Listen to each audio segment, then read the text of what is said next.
పితా పుత్ర పవిత్రాత్మ నామమున ఆమేన్. ప్రభు మీతో ఉండునుగాక, మీ ఆత్మతో ఉండునుగాక. పునీత లూకా గారు వ్రాసిన పవిత్ర సువిశేషములోని భాగము. ప్రభువా మీకు మహిమ కలుగునుగాక. లూకా శుభవార్త 18వ అధ్యాయము 18వ వచనము నుండి. అంతటా ఒక అధికారి యేసును సమీపించి, సత్పురుషుడా, నిత్య జీవము పొందుటకు నేను చేయవలసినదేమి అని ప్రశ్నించెను. అందులకు యేసు, నన్ను సత్పురుషుడా అని ఎలా సంబోధించెదవు? దేవుడు ఒక్కడే తప్ప మరెవ్వరునూ సత్పురుషుడు కాదు. దైవ ఆజ్ఞలు నీకు తెలియను కదా. వ్యభిచరింపకము, నరహత్య చేయకము, దొంగిలింపకము, అబద్ధ సాక్ష్యములు పలుకకము, నీ తల్లిదండ్రులను గౌరవింపము అని పలికెను. అప్పుడు అతడు, నేను వీటన్నిటినీ యవ్వనము నుండి పాటించుతిని అని బదులు పలికెను. అందుకు యేసు, నీలో ఇంకను ఒక కొరత ఉన్నది. వెళ్ళి నీ సమస్తమును అమ్మి పేదలకు దానము చేయుము. అప్పుడు పరలోకమందు నీకు ధనము చేకూరును. అప్పుడు వచ్చి నన్ను వెంబడింపుము అని చెప్పెను. ఇది క్రీస్తు సువిశేషము. క్రీస్తువా మీకు స్తుతి కలుగునుగాక.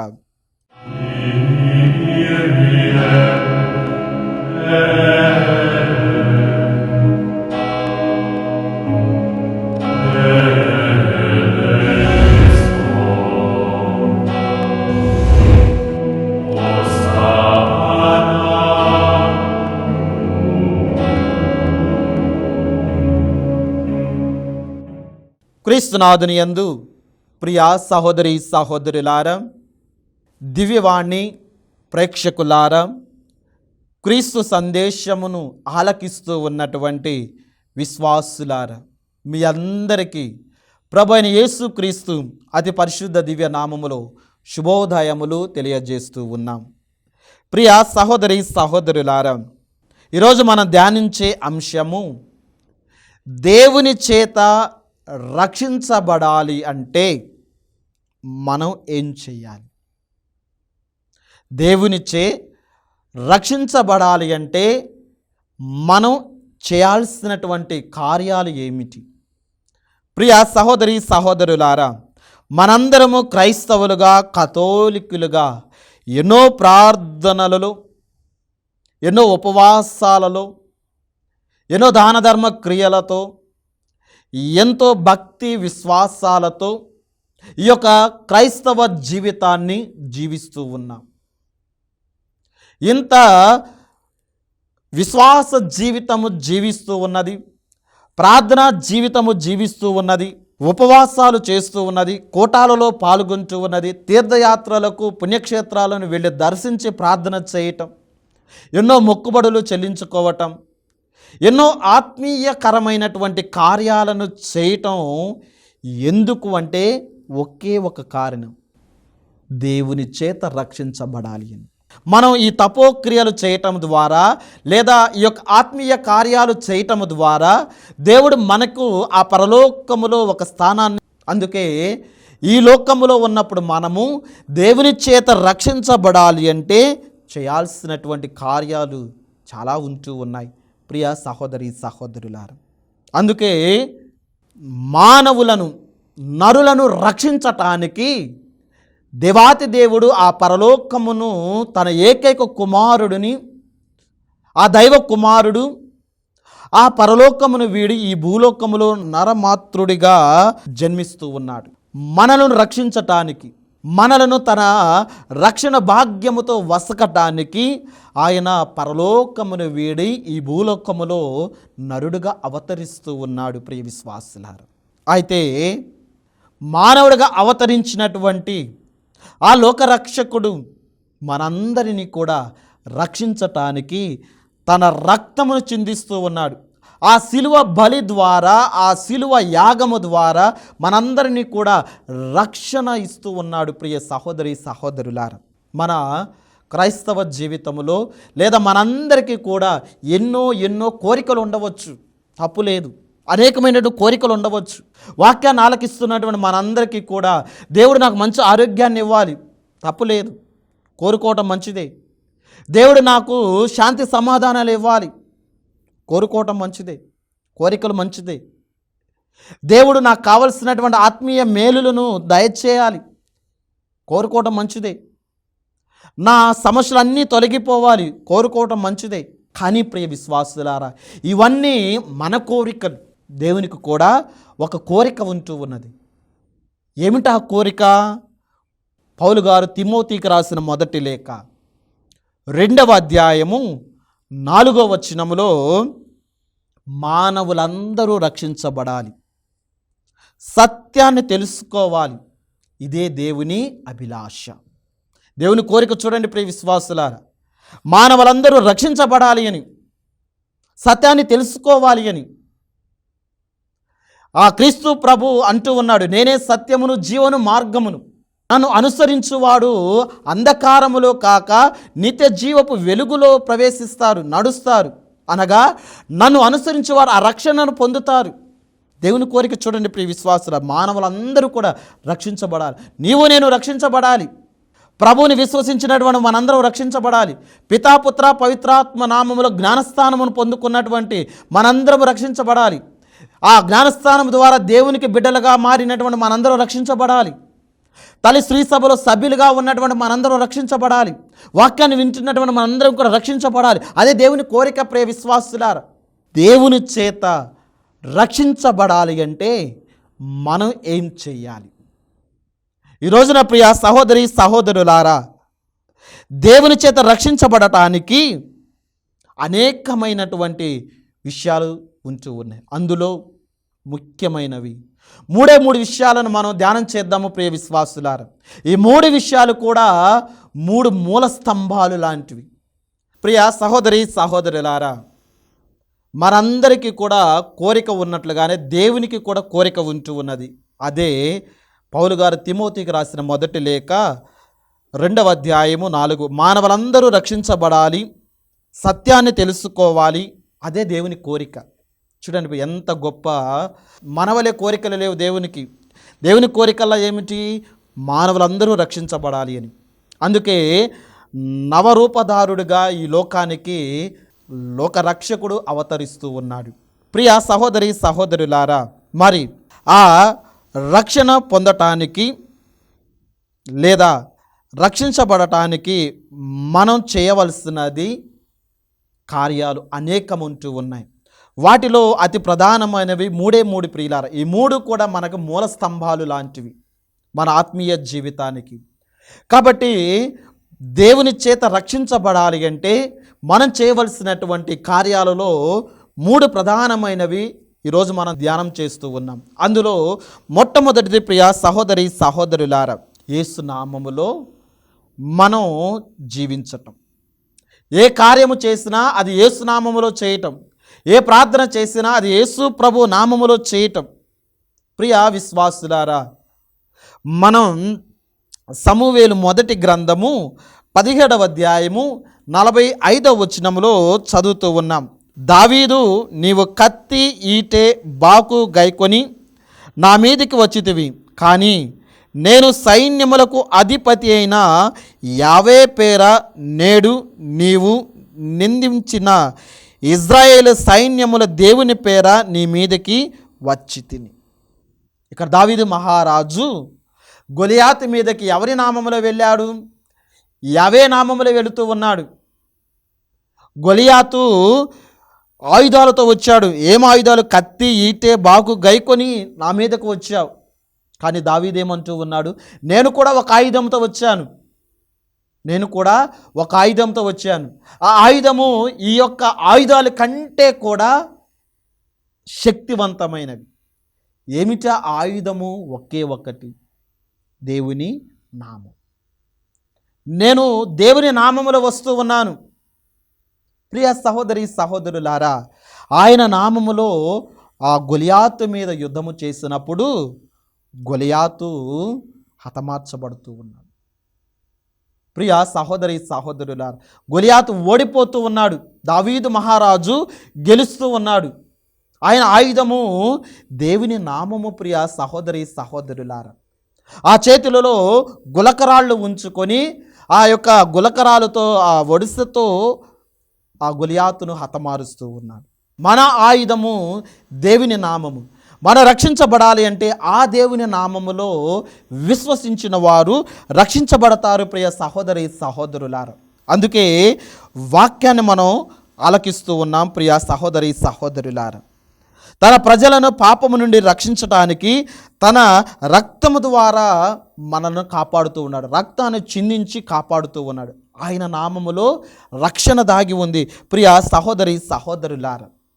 మరి మన అపోస్తుల కార్యములు 3వ అధ్యాయము 6వ వచనములో వాక్యాన్ని చదువుతూ ఉన్నాం. అప్పుడు పేతురు, నా వద్ద వెండి కానీ బంగారము కానీ ఏమీ లేవు, నాకు ఉన్న దానిని నీకు ఇచ్చేదను.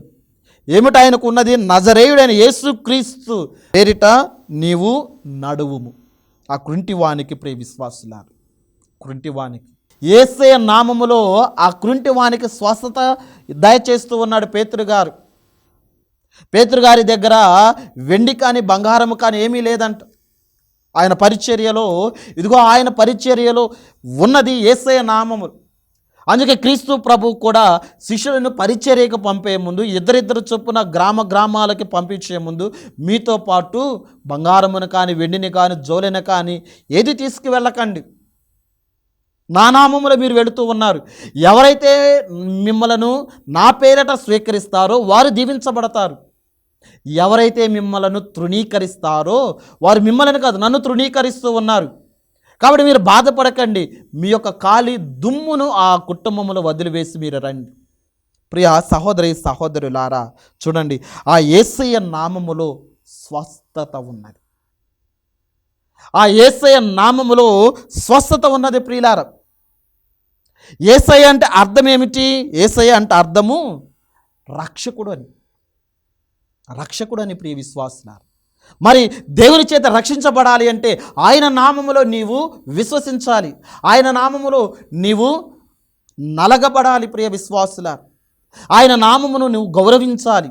ఆయన నామములో నీవు ఏ పని చేసినా ఆయన నామమునకు ప్రీతికరముగా నీవు చేయాలి ప్రియ సహోదరి సహోదరులారా.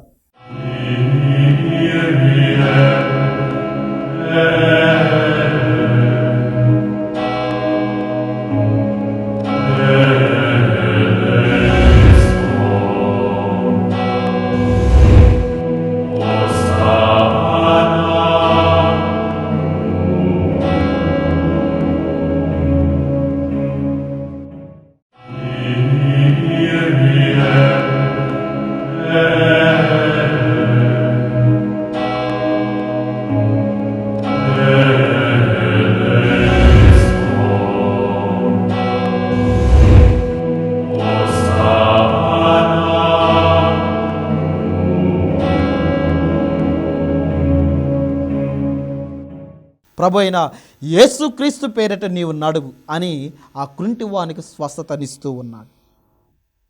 మన ఆత్మీయ జీవితంలో కూడా, మన ఈ క్రైస్తవ జీవితంలో కూడా దేవుని చేత రక్షించబడాలి అంటే మనం నడవాల్సిన జీవితము ప్రభు యేసయ్య నామములో నడవాలి. మనం జీవించే జీవితము యేసయ్య నామములో జీవించాలి. ప్రియ సహోదరి సహోదరులారా, మార్కు శుభవార్త 16వ అధ్యాయము 17వ వచనములో మన వాక్యాన్ని ఈ విధంగా చదువుతున్న మార్కు శుభవార్త 16వ అధ్యాయము 17వ వచనములో వాక్యాన్ని ఈ విధముగా చదువుతూ ఉన్నాం. విశ్వసించువారు ఈ అద్భుత శక్తులను కలిగి ఉందురు, నా నామమున దెయ్యములను వెళ్ళగొట్టెదరు, అన్య భాషలను మాట్లాడెదరు. నా నామమున, చూడండి ప్రియులారా, నా నామమున దయ్యములను వెళ్ళగొట్టేది, అన్య భాషలలో మాట్లాడేదారు. ఈ రోజున ప్రియ విశ్వాసులారా, మన కుటుంబాలు, మన జీవితాల్లో కూడా అనేకమైన దుష్ట శక్తుల చేత పట్టి పీడింపబడుతూ ఉండవచ్చు. అనేక దుష్ట శక్తులు పట్టి పీడిస్తూ ఉండవచ్చు. మనం ప్రభు యేసు నామములో విడుదల పొందుతూ ఉన్నాం. ఆ యేసయ్య నామములో విడుదల పొందుకోవాలి ప్రియ సహోదరి సహోదరులారా. అన్య భాషలలో మాట్లాడుదురని అంటూ ఉన్నారు. ఈ రోజున ప్రపంచం అనేక మంది గురువులు కానీ, మఠవాసులు కానీ, దైవ సేవకులు కానీ ఖండాలు దాటి, దేశాలు దాటి, ప్రాంతాలు దాటి దేవుని స్వార్థకై, సేవకై పరుగులు తీస్తూ ఉన్నారు. కారణం యేసయ్య నామము. చూడండి ప్రియ సహోదరి సహోదరులారా, ఆ యేసయ్య నామములో అటువంటి శక్తి, ఘనత, మహిమ దాగి ఉన్నాయి ప్రియ సహోదరి సహోదరులారా. అందుకే యోహాను శుభవార్త 14వ అధ్యాయము 14వ వచనములో వాక్యం అంటూ ఉన్నది, మీరు నా పేరిట నన్ను ఏమి అడిగినను దానిని చేసేదను. మీరు నా పేరిట ఏది అడిగినను. అందుకే ప్రియ విశ్వాసులారా, మనం ఎంత పెద్ద ప్రార్థన చేసినా, ఎంత శక్తివంతమైన ప్రార్థన చేసినా, చివరిగా ఈ మనవలన్నిటినీ మనాథుడైన యేసుక్రీస్తు దివ్య నామములు అడిగి వేడుకొనుచున్నాము తండ్రి అని ముగిస్తూ ఉంటాము ప్రియ సహోదరి సహోదరుడు. కారణం క్రీస్తు ప్రభు పలికిన విధముగా, మీరు నా పేరిట నన్ను ఏమి అడిగినను అవి మీకు దయచేస్తాను. కాబట్టి ప్రియ సహోదరి సహోదరులారా, మనం రక్షించబడాలి అంటే, దేవుని చేత రక్షించబడాలి అంటే 3 మూల స్తంభాలలో ప్రధానమైనది, శక్తివంతమైనది యేసయ్య నామం. ఇక రెండవది ప్రియ సహోదరి సహోదరులారా, రెండవది అతి ముఖ్యమైనది. దేవుని చేత రక్షించబడాలి అంటే దేవుని వాక్యాన్ని ఆలకించాలి. దేవుని వాక్యాన్ని ఆలకించినటువంటి మనము మన జీవితాలలో అనుసరించాలి. దేవుని వాక్యానుసారముగా జీవించాలి ప్రియ సహోదరి సహోదరుల. అందుకే పునీత పౌలు గారు ఎఫెసీయులకు రాసిన లేఖ 6వ అధ్యాయము 17వ వచనములో ఈ విధముగా పలుకుతూ ఉన్నది, రక్షణను శిరస్థాన మొగమొగు దేవుని వాక్కును ఆత్మమసుగు ఖడ్గమును మీరు గ్రహింపుడు. అనగా రక్షణ వస్త్రాన్ని మీరు పొందుకోవాలి అంటే, రక్షణ వస్త్రాన్ని మీరు పొందుకోవాలి అంటే దేవుని వాక్కు అనే ఖడ్గాన్ని మీరు ధరించాలి. చూడండి ప్రియులారా, పౌలు గారు ఆ ఎఫెసీ ప్రజలకు, సంఘానికి ఇస్తూ ఉన్నటువంటి, మీరు రక్షణ వస్త్రాన్ని పొందుకోవాలి అంటే మీ ఆయుధం ఏమిటి? దేవుని వాక్కు. దేవుని వాక్కు అనే ఖడ్గాన్ని మీరు ధరించాలి అని తేటతెల్లముగా వాక్యములో తెలియజేస్తూ ఉన్నాడు ప్రియ సహోదరి సహోదరులారా. మరి ఆ వాక్యానుసారముగా మనము జీవించాలి. క్రైస్తవులుగా, కథోలికులుగా, దేవుని విశ్వసించిన ప్రతి బిడ్డ కూడా దేవుని వాక్యానుసారంగా జీవించాలి. కీర్తనకారుడు అంటూ ఉన్నాడు, దేవా నీ వాక్యము నా పాదములకు దీపము, నా త్రోవకు వెలుగై ఉన్నది. ఆ వెలుగు బాటలో మనం నడవాలి ప్రియ విశ్వాసులారా. అప్పుడే దీవెనలను మనం పొందుకుంటాం, అప్పుడే రక్షణను మనం పొందుకుంటాం. మనం రోజు వాడే అనేక వస్తువులు మనం చూస్తూ ఉన్నాం. టీవీలు కానీ, ఫ్రిడ్జ్లు కానీ, ఏసీలు కానీ. మార్కెట్లో ఏ వస్తువు కొన్నా ఆ వస్తువుకి చిన్న పుస్తకం ఇస్తారు. ఎందుకు? అది తయారు చేసినప్పుడు ఇదిగో ఇది ఈ విధంగా తయారు చేయబడినది, ఈ వస్తువుని ఈ విధంగా మీరు వాడాలి అని దాంట్లో ముందుగానే రాస్తూ ఉన్నారు. ఆ రాసిన దానికి వ్యతిరేకంగా మనం ఆ వస్తువును ఉపయోగిస్తే అది పనిచేయదు. అది పని చేయాలంటే ఆ బుక్కులో, ఆ చిన్న పుస్తకములో, ఆ మాన్యువల్లో చెప్పిన విధముగా నీవు దానిని ఉపయోగించాలి. లేదు నేను అలా ఉపయోగించును, నా ఇష్టం వచ్చినట్టు నేను ఉపయోగిస్తానంటే అది పని చేయదు, గ్యారంటీ కూడా ఇవ్వరు. అలాగనే ప్రియ విశ్వాసులారా, మనిషి తయారు చేసిన ఆ వస్తువుకే, ఆ వస్తువు పని చేయటానికి కొన్ని నియమాలు, కొన్ని షరతులు, కొన్ని పద్ధతులు ఏ విధముగా ఉంటూ ఉన్నాయో, మరి దేవుడు తన సొంత రూపురేఖలతో మనను సృష్టించుకుంటూ ఉన్నాడు. మనం జీవించటానికి ఈ లోకములో, మనం రక్షణ పొందుకోవటానికి మనకిస్తూ ఉన్నటువంటి గొప్ప ఆయుధము ఈ దేవుని వాక్యము ప్రియ సహోదరి సహోదరులారా. అందుకే పౌలు గారు చెప్పిన విధముగా ఎఫెసీ ప్రజలకు రక్షణ వస్త్రాన్ని మీరు పొందుకోవాలి అంటే దేవుని వాక్కు అనే ఖడ్గాన్ని మీరు ధరించాలి. ఈ రోజున ప్రతి ఒక్కరము కూడా ఆత్మ పరిశీలన చేసుకుందాం. ఎంతసేపు దేవుని వాక్యాన్ని పఠిస్తూ ఉన్నాం, ఎంతసేపు దేవుని వాక్కుని ధ్యానం చేయటానికి మన సమయాన్ని వెచ్చిస్తూ ఉన్నాం ప్రియ విశ్వాసులారా. ప్రతి ఒక్కరము కూడా ఆత్మ పరిశీలన చేసుకోవాలి. అందుకే వాక్యం ప్రారంభంలోనే ప్రభు మనకు తెలియజేశాడు, రక్షణ పొందుకోవాలి అంటే అంత ఆషామాష కాదు, అంత తేలిక కాదు. దేవుని వాక్యానుసారంగా జీవించాలి ప్రియ సహోదరి సహోదరులారా. అప్పుడే మనము ఆ రక్షణను పొందుకుంటాం. ఇక మూడవది ప్రియ సహోదరి సహోదరులారా, దేవుని చేత రక్షించబడాలి అంటే మూడవది అతి శక్తివంతమైనది పరిశుద్ధాత్మ శక్తి. పరిశుద్ధాత్మ శక్తి ప్రియ సహోదరి సహోదరు, ఆత్మ చేత నీవు నింపబడాలి. అపోస్తల కార్యములు 1వ అధ్యాయము 8వ వచనములో వాక్యం అంటూ ఉన్నది, అయినను పవిత్రాత్మ మీ పైకి వచ్చినప్పుడు మీరు శక్తిని పొందుతురు కనుక మీరు యెరూషలేములోను యోదయ సమరయ సీమలయందు అంతటను భూదిగంతముల వరకును నాకు సాక్షులై ఉందురు. చూడండి ప్రియ విశ్వాసులారా, మీ పైకి పవిత్రాత్మ వచ్చినప్పుడు మీరు శక్తిని పొందుతారు. భూదిగంతముల వరకు నాకు సాక్షులుగా జీవిస్తారు. ఆ రక్షణ పొందుకోవాలి అంటే మనం కూడా పరిశుద్ధాత్మను మనం పొందుకోవాలి. అపోస్తలులందరూ కూడా మరియ తల్లితో కలిసి ఆ మేడగది పైన కూర్చొని బిక్కి బిక్కుమంటూ ఉన్నారు. వారు ఊరికే కూర్చోలేదండి, వారు ఊరికే సమయాన్ని వెచ్చించడం లేదు. వారు ఆ మేడగదిలో కూర్చొని ఒకరికొకరు ధైర్యాన్ని చెప్పుకుంటూ ఉన్నారు, ఒకరికొకరు భరోసాగా ఉంటూ ఉన్నారు, ఒకరికొకరు ఐక్యతగా ఉంటూ ఉన్నారు. అప్పటి వరకు కూడా వారు బిక్కు బిక్కుమంటూ ఉన్నారు, అప్పటి వరకు వారు ధైర్యాన్ని కోల్పోయారు. కానీ ఎప్పుడైతే ఆ పెంతెకోస్తు మహోత్సవం రోజున అగ్ని నాలుకల జ్వాలల రూపములో ఆ పవిత్రాత్మ వారందరి మీదకి వెంచేసి వచ్చినదో వారందరూ కూడా అప్పటి వరకు మూసివేయబడినటువంటి ఆ తలుపులు తెరవబడుతూ ఉన్నాయి. అప్పటి వరకు ధైర్యాన్ని కోల్పోయినటువంటి వారు ధైర్యంతో ముందుకు వెళుతూ, అప్పటి వరకు నోటి నుండి మాట రానటువంటి వారికి అన్య భాషలలో మాట్లాడుతూ ఉన్నారు. వారు చెప్పే ప్రతి ప్రసంగమును కూడా ప్రజలు వారి వారి సొంత భాషలలో వింటూ ఉన్నారు. ప్రియ సహోదరి సహోదరులారా, మరి ఈరోజు నీవు నేను కూడా రక్షణ పొందుకోవాలి అంటే ఆత్మచేత నింపబడాలి. ఆ పవిత్రాత్మ చేత నింపబడితే నీవు రక్షణ భాగ్యాన్ని పొందుకుంటూ ఉన్నావు. మరి ప్రియ సహోదరి సహోదరులారా, ఈరోజు నీవు నేను కూడా అనేకమైనటువంటి బిడియాలతో, అనేకమైనటువంటి సమస్యలతో, అనేకమైనటువంటి ఇబ్బందులతో, అనేకమైనటువంటి అనారోగ్యాలతో, చెప్పుకోలేనటువంటి సమస్యలతో పట్టి పీడింపబడుతూ ఉన్నాం, ధైర్యాన్ని కోల్పోతూ ఉన్నాం. ఈ జీవితాన్ని ఈ రోజుతో ముగించుకుంటే బాగుండు, ఈ బాధలు నేను పొందలేకపోతూ ఉన్నాను అని నీరసముతో నిరుత్సాహపడుతూ ఉండవచ్చు ప్రియ సహోదరి సహోదరులా. కానీ ప్రభువు అటువంటి వారందరికీ కూడా ఇదిగో ఈ పవిత్రాత్మను పంపుతూ ఉన్నాడు. ఆ పవిత్రాత్మ చేత నిన్ను నింపుతూ ఉన్నాడు ప్రియులారా, ఆ పవిత్రాత్మ చేత నిన్ను నడిపిస్తూ ఉన్నాడు.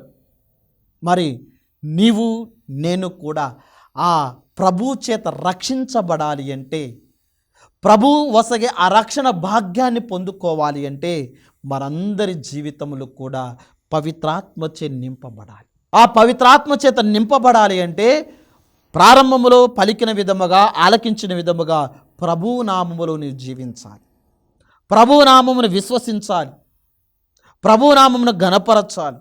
ఏ కార్యము చేసినా ఆ ప్రభువు నామములో నువ్వు చేయాలి, ఏ ప్రార్థన చేసినా ఆ ప్రభువు నామములో చేయాలి, ఏ దాన ధర్మ క్రియలు చేసినా ఆ ప్రభువు నామములో చేయాలి.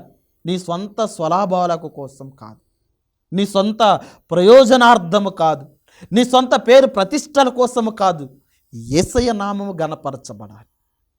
రెండవదిగా దేవుని వాక్యము చేత నీవు నడిపించబడాలి. పౌలు గారు పలికిన విధముగా ఈ రక్షణ వస్త్రాన్ని అందుకోవాలంటే ఆయుధము దేవుని వాక్యం, ఖడ్గము దేవుని వాక్యం, మూడవదిగా పరిశుద్ధాత్మ శక్తి. కాబట్టి ప్రియ సహోదరి సహోదరులారా, క్రీస్తు సందేశాన్ని ఆలకిస్తున్నటువంటి మనందరము కూడా రక్షణను పొందుకునే బిడ్డలుగా ఉండాలి అని ఈ యొక్క వాక్యము ద్వారా విన్నవించుకుందాం. కాబట్టి అందరము కూడా కళ్ళు మూసుకొని శిరము వంచి ప్రార్థన చేద్దాం, భక్తి విశ్వాసంతో ప్రార్థన చేద్దాం. అందరం కూడా కళ్ళు మూసుకొని, దయగల తండ్రి, పరిశుద్ధ ఆత్మతో నింపబడాలి అని మేమందరము కూడా ఈ రోజున వాక్యాన్ని ఆలకిస్తూ ధ్యానం చేస్తూ ఉండగా మమ్మల్ని అందరినీ దీవించండి ప్రభువా. ఇప్పటి వరకు కూడా మమ్మల్ని అందరినీ రక్షించి కాచి కాపాడినందుకు మీకు వందనాలు తెలియజేస్తూ ఉన్నాం ప్రభువా. ఈరోజు మేమందరము కూడా ఎంతో భక్తి విశ్వాసాలతో నీ యొక్క వాక్యాన్ని ధ్యానం చేస్తూ ఉండగా ముఖ్యంగా రక్షణ పొందాలి అంటే మేమందరము కూడా మీరు ఇచ్చినటువంటి ఈ 3 మూల స్తంభాలను మా జీవితంలో అనుసరించే విధముగా ఆశీర్వదించండి ప్రభువా. ఈరోజు వాక్యాన్ని వింటున్నటువంటి వీరందరిని కూడా దీవించండి, మా కుటుంబాలను ఆశీర్వదించండి, ప్రతి బిడ్డను దీవించండి. ముఖ్యంగా మా ఆత్మీయ జీవితంలో ఈ 3 మూల స్తంభాలు మాకు ఎల్లప్పుడూ కూడా ఈ ఆత్మీయ వరాలుగా వసగాలని ప్రార్థన చేస్తూ ఉన్నాం. దేవుని నామములో మేము ఏమి చేసినా మాకు అది విజయవంతమే. దేవుని వాక్యానుసారముగా జీవించాలని, పవిత్రాత్మ మేమందరము కూడా నింపబడాలి అని, రక్షణ వస్త్రాన్ని మేమందరము కూడా తొడగుకోవాలని ప్రభువా ఈ వాక్యాన్ని వింటున్న వీరందరినీ కూడా దీవించి ఆశీర్వదించమని, ఆయుర ఆరోగ్యములను దయచేయమని ఈ మనవలన్నిటినీ కూడా మా నాథుడైన యేసుక్రీస్తు అతి పరిశుద్ధ దివ్య నామములో అడిగి వేడుకొనుచున్నాము తండ్రి, ఆమెన్. పితా పుత్ర పవిత్రాత్మ దేవుడు మనందరినీ దీవించునుగాక, ఆమెన్.